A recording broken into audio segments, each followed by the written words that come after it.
दूध की धार का चमत्कार।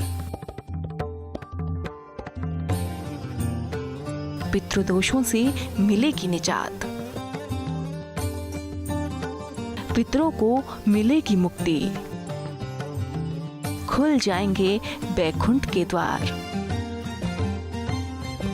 भारतीय संस्कृति में इंसान और कर्मकांड का रिश्ता जन्म से लेकर मृत्यु तक और मृत्यु के बाद भी सतत चलता है।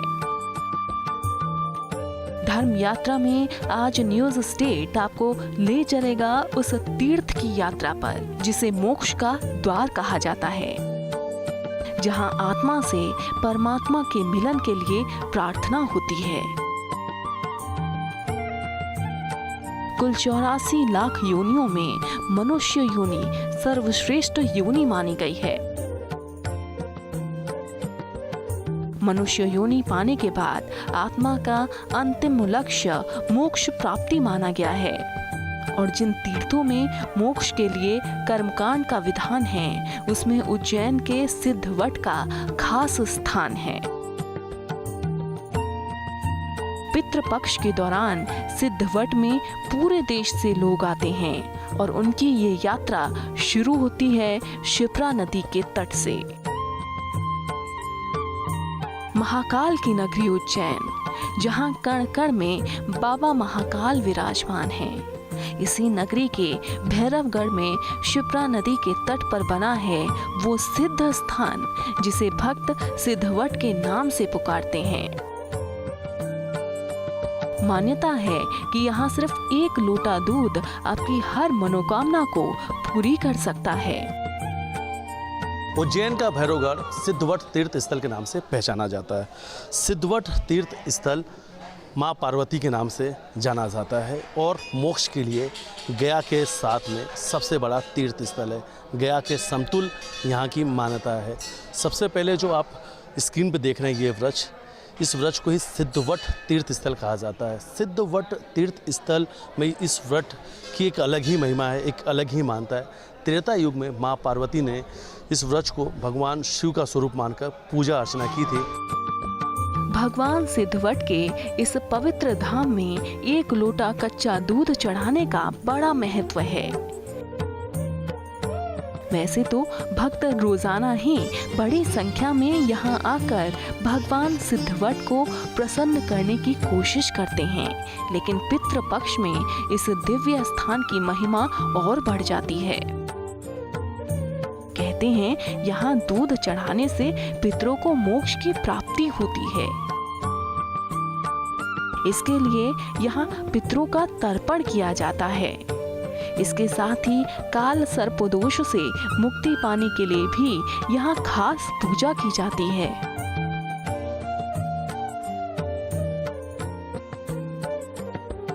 पितरों के निमित्त यहाँ दूध चढ़ाते हैं और पितरों के निमित्त सारी पूजा होती है। यहाँ काल सर्पदोष, पितृदोष, नारायण बलि, दशाकर्म, मंगल की शांति, ग्रह की पूजा, उससे पितृ पूजा करने से पितरों का मोक्ष होता है, घर में सुख शांति हो जाती है और पितरों के आशीर्वाद से सब काम सिद्ध होते हैं।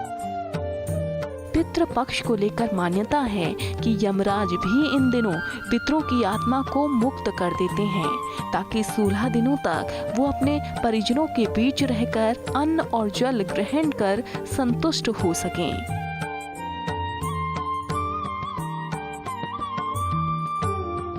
पितृ पक्ष को श्राद्ध के नाम से भी जाना जाता है।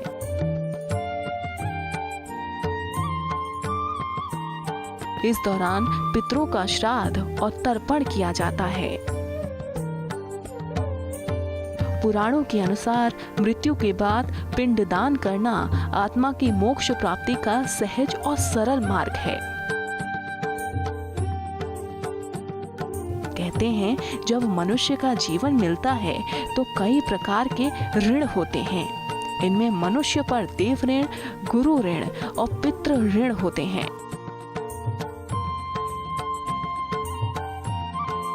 माता पिता की सेवा करके मृत्यु के बाद पितृ पक्ष में पूर्ण श्रद्धा से श्राद्ध करने पर पितृ ऋण से मुक्ति मिलती है।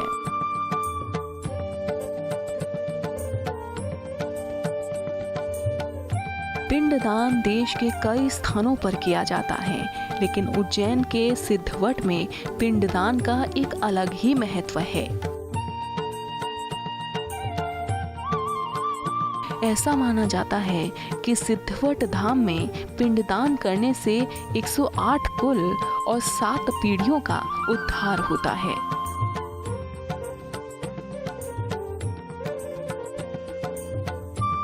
उज्जैन में किए गए पिंडदान का गुणगान भगवान राम ने भी किया है। कहा जाता है कि इसी जगह पर भगवान राम और माता सीता ने राजा दशरथ का पिंडदान किया था।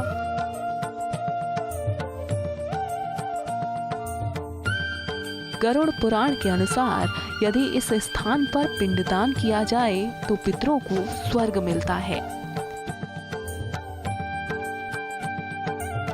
स्वयं श्री हरि भगवान विष्णु यहाँ पितृ देवता के रूप में मौजूद हैं, इसलिए इसे पितृ तीर्थ भी कहा जाता है। श्राद्ध पक्ष में यहाँ पर पूरे भारतवर्ष से लोग आते हैं और 16 दिन तक यहाँ पर अपने माता पिता के अपने पितरों के लिए तर्पण करते हैं, पिंडदान करते हैं और हजारों की संख्या में यहाँ पर लोग तर्पण और दर्शन करने के लिए आते हैं। तर्पण के लिए प्रसिद्ध उज्जैन का शिप्रा तट कई पौराणिक कथाओं और आस्था को अपने इतिहास में समेटे हुए है।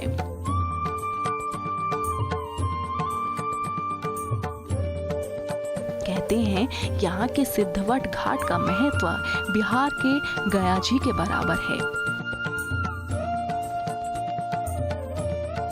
कहते हैं कि जो लोग यहाँ अपने पुरखों का तर्पण करते हैं उनके कुल का 150 वर्षों तक इतिहास यहाँ के पुजारी बिना कंप्यूटर के पल भर में बता देते हैं।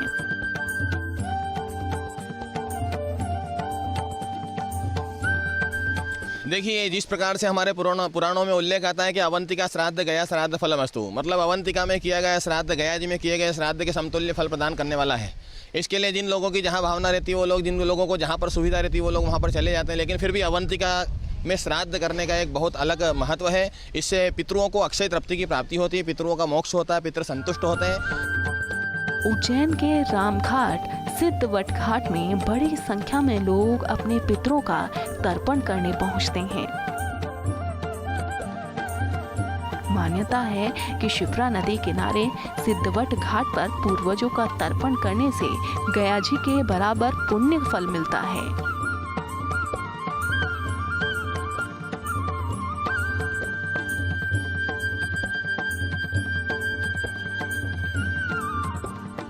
लोग सिर्फ अपना और शहर का नाम बताकर अपनी पीढ़ियों का पता पंडितों से लगाते हैं और अपने पूर्वजों का तर्पण करते हैं।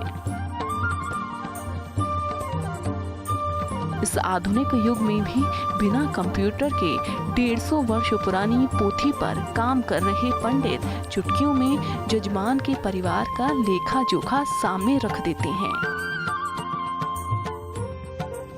सिद्धवट तीर्थ स्थल जहाँ पे जन्म से लेकर मरण और मरण से लेकर तरण तक का क्रिया का पूजा पाठ किया जाता है।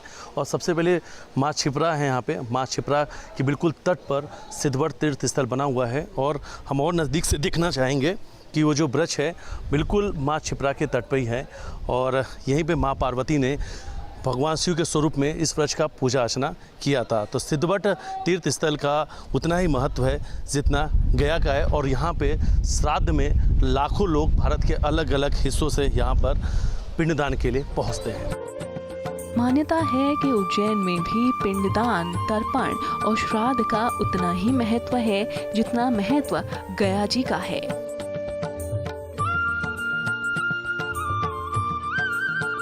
इसके साथ रामघाट पर भी पिंडदान, तर्पण और श्राद्ध स्थान माना जाता है।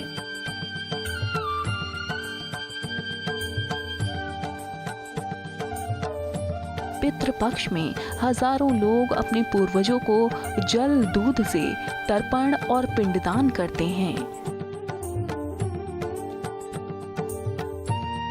शास्त्रों के अनुसार सूर्य इस दौरान श्राद्ध तृप्त पितरों की आत्माओं को मुक्ति का मार्ग देता है। सतयुग से बाबा महाकाल के रूप में शिव का यहाँ पर आगमन हुआ और सतयुग से ही तर्पण श्राद्ध के लिए ये जगह जानी जाती है। जब उनकी सेना भूत प्रेत पिशाच ने उनसे अपनी मुक्ति का स्थल मांगा था तो शिव ने उन्हें सिद्धवट क्षेत्र पहुंचाया था। जब से सिद्धवट को भूत प्रेत पिशाच को मुक्ति की प्रेत शिला के रूप में जाना जाता है। प्रेतशिला तीर्थ का मुख्य आशय यह है कि प्रेतों की मुक्ति के लिए इस स्थान का विशेष महत्व बताया गया है। यदि कोई प्राणी अपने प्रेत लोक में हो, प्रेत योनि में हो, उनका मोक्ष नहीं हो पाया हो, असदगति में हो, दुर्मरण से जिनकी मृत्यु हुई हो, किसी प्रकार से कोई असंतुष्ट हो, अतृप्त हो, तो उन सारे पूर्वजों की मुक्ति के लिए या उन प्रेत पिशाचों की मुक्ति के लिए यहाँ पर इस स्थान का विशेष महत्व बताया गया है। स्कंद पुराण के अनुसार वनवास के दौरान भगवान राम मां सीता और लक्ष्मण के साथ अपने पिता दशरथ का यही तर्पण और श्राद्ध किया था। जिस प्रकार से गया में तर्पण का फल प्राप्त होता है, यही कारण है कि पूरे देश भर से श्रद्धालु उज्जैन में पूर्वजों की मुक्ति के लिए आते हैं। राम जी का जब वनवास हुआ था तब इस तरफ से वह राम जी गुजरे और इस स्थान सिद्धवट पर उन्होंने अपने पिता दशरथ जी का पिंडदान किया था। तभी से इस स्थान का महत्व और बढ़ गया। स्कंद पुराण के अनुसार ही माता पार्वती ने स्वयं अपने हाथों से इस वृक्ष का रोपण किया था। माता पार्वती ने अपने ज्येष्ठ पुत्र कार्तिकेय को इसी वृक्ष के नीचे भोजन करवाया था।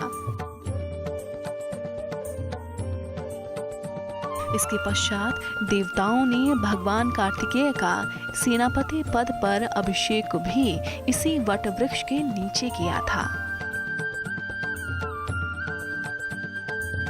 भगवान कार्तिकेय ने देव दानव युद्ध में दानवराज ताड़कासुर का वध किया था। युद्ध में कार्तिकेय ने जो शक्ति भेद चलाया था वो शिप्राजी में लीन हुआ था, इसलिए इसको शक्ति भेद तीर्थ भी कहा जाता है। पुराणों में कहा गया है कि जब सूर्य कन्या राशि में आता है तब पितृपक्ष शुरू होता है।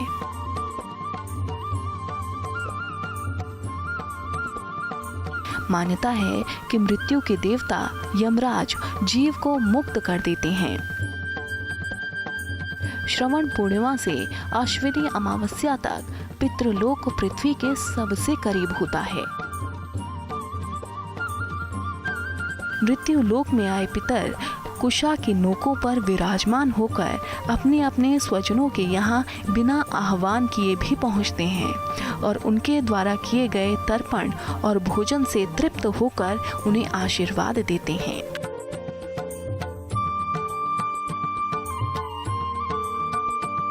माना जाता है कि पितरों के प्रसन्न रहने से घर में सुख शांति और धन संपदा आती है। शास्त्रों में पितरों को चंद्रमा से भी दूर और देवताओं से भी ऊंचे स्थान पर रहने वाला बताया गया है। कुछ लोग गौओं, कुत्तों और गायों के लिए भी खाने का अंश निकालते हैं।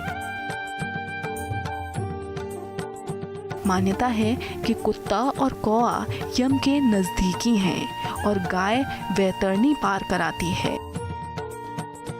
ऐसी ही मान्यताओं के चलते पिंडदान करने वाले लोग पहले तो अचमन में जल लेकर विधि विधान से पूजा पाठ करते हैं, फिर गाय या बछिया का दान करते हैं।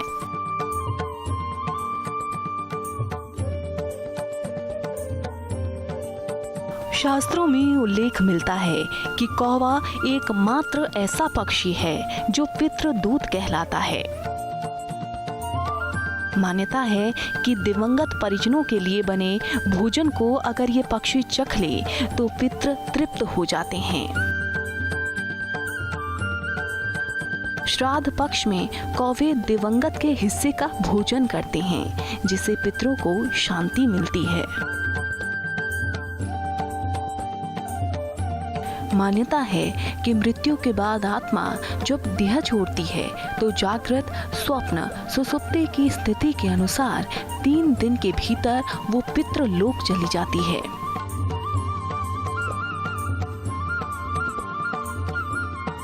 कुछ आत्माएं 13 दिनों में पितृलोक जाती हैं, इसलिए 13वीं की जाती है। कुछ सवा महीने यानी 37वें या 40वें दिन या फिर 1 साल बाद पितृलोक जाती हैं, इसलिए तर्पण किया जाता है। पितृलोक के बाद उन्हें पुनः धरती पर कर्मानुसार जन्म मिलता है। इस तरह उन्हें जन्म मरण के चक्र से मुक्ति मिल जाती है।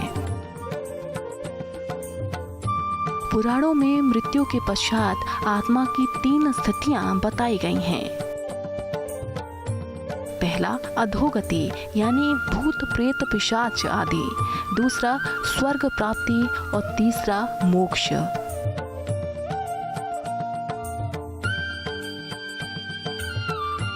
गरुड़ पुराण में उल्लेख है कि इसके अलावा भी जीव को एक ऐसी गति मिलती है जिसमें उसे भटकना पड़ता है। इसे प्रतीक्षा काल कहा जाता है। इन्हीं भटकी हुई आत्माओं की मुक्ति के लिए पितरों का तर्पण किया जाता है।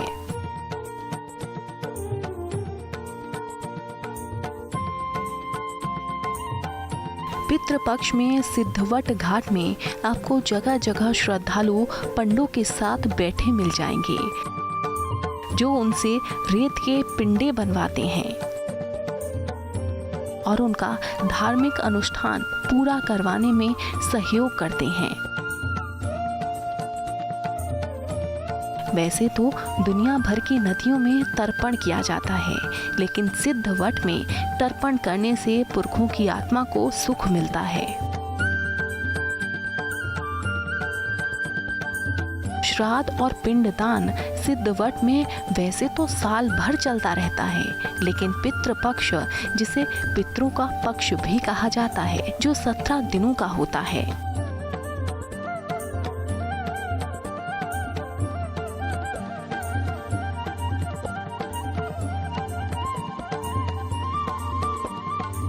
इस 17 दिनों के पितृपक्ष में श्राद्ध और पिंडदान करने का विशेष महत्व है।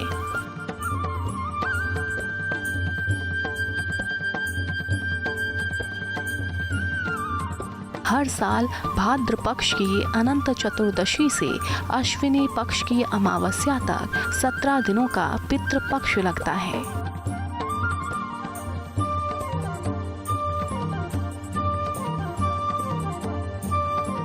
इस मौके पर देश विदेश के लाखों लोग अपने पूर्वजों के नाम श्राद्ध, तर्पण और पिंड दान करने के लिए यहाँ आते हैं।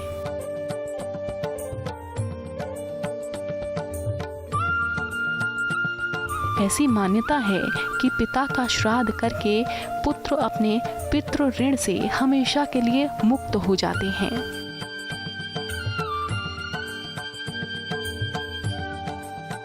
सिद्धवट में वैसे तो हर दिन पितरों की आत्मा की शांति के लिए अनुष्ठान किया जाता है, लेकिन पितृ पक्ष में पिंडदान का विशेष महत्व है।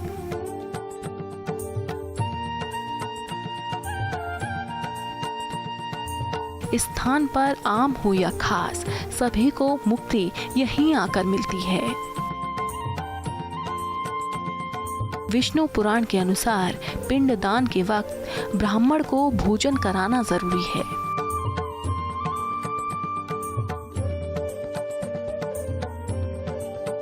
असमर्थ होने पर श्रेष्ठ ब्राह्मणों को कच्चा अन्न और थोड़ी दक्षिणा भी दे देने से यह क्रिया सार्थक हो जाती है।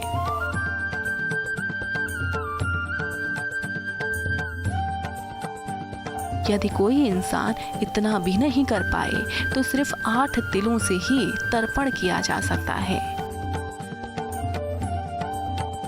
इसी तरह चारा लाकर किसी गाय को खिला देने से भी श्राद्ध का फल प्राप्त होता है। सिर्फ देश से ही नहीं बल्कि विदेशों से भी लोग आकर यहाँ पिंडों का दान करते हैं। इंसान दुनिया के किसी भी कोने में रहता हो, लेकिन उसे सिद्धवट आना ही पड़ता है।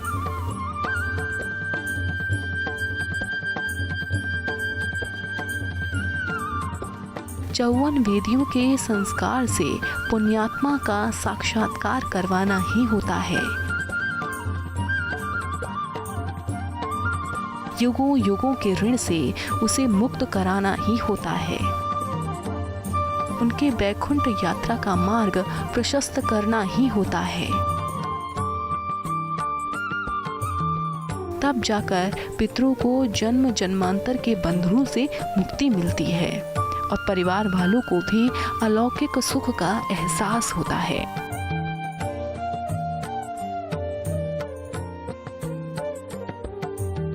और सिद्धवट के मैं आपको दर्शन कराना चाहूँगा। और यहाँ के श्रृंगार जो है बहुत ही अद्भुत श्रृंगार किया जाता है। यहाँ पे सालों साल पुराना मंदिर है ये, और त्रेता युग के समय का है। और सबसे पहले आप देखिए कि जो यहाँ पे श्रृंगार किया गया है वो श्रृंगार कुमकुम और चंदन से किया जाता है। सिद्धवट वृक्ष का ये श्रृंगार है, मनमोहक श्रृंगार है। और रोज़ाना यहाँ पे इसी तरीके से भगवान शिव का श्रृंगार किया जाता है। यहाँ पे भगवान सिद्धवट के धाम में जितना महत्व उनकी पूजा का है, उतना ही महत्व उनके श्रृंगार का भी है।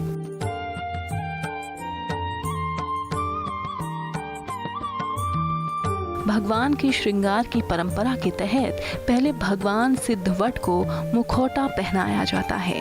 उसके बाद भगवान सिद्धवट का लाल रंग से लेपन किया जाता है और फिर चंदन घिसकर उनका विशेष श्रृंगार किया जाता है। और पहले बोध गया का काफ़ी नाम था और पिंडदान वहीं पे हुआ करते थे। अभी उज्जैन में भी पिंडदान शुरू हो गया है और यहाँ का भी महत्व काफ़ी ज़्यादा हो रहा है। काफ़ी अच्छा यहाँ का श्रृंगार और भव्य दृश्य देखने को मिला, इससे बहुत आनंदित हुए। सदियां गुजर गईं, युग बदल गए, अगर कुछ नहीं बदला तो वो है इस दिव्य स्थान का महत्व। मान्यता है कि माता पार्वती ने भगवान शिव को पति रूप में पाने के लिए यही तपस्या की थी। कहते हैं जब भगवान शिव प्रकट हुए तो उन्होंने माता पार्वती को संगिनी के रूप में तो स्वीकार किया ही, इस वट वृक्ष को भी आशीर्वाद दिया कि जो कोई यहाँ आकर दूध अर्पित करेगा उसके पितरों को मोक्ष मिलेगा और महादेव का आशीर्वाद भी प्राप्त हो जाएगा। कि माता पार्वती जी ने इस वृक्ष को खुद ही रोपण किया था। और जब उन्होंने खुद अपने हाथों से छूकर रोप दिया तो फिर क्या बात है। महाकाल की नगरी के कण कण में महादेव का बोलबाला है, लेकिन इस सिद्धवट वृक्ष का अपना ही खास महत्व है। और हो भी क्यों ना, जिसे स्वयं माँ पार्वती और भोलेनाथ का आशीर्वाद प्राप्त हो, उसकी महिमा भला कैसे किसी से कम हो सकती है।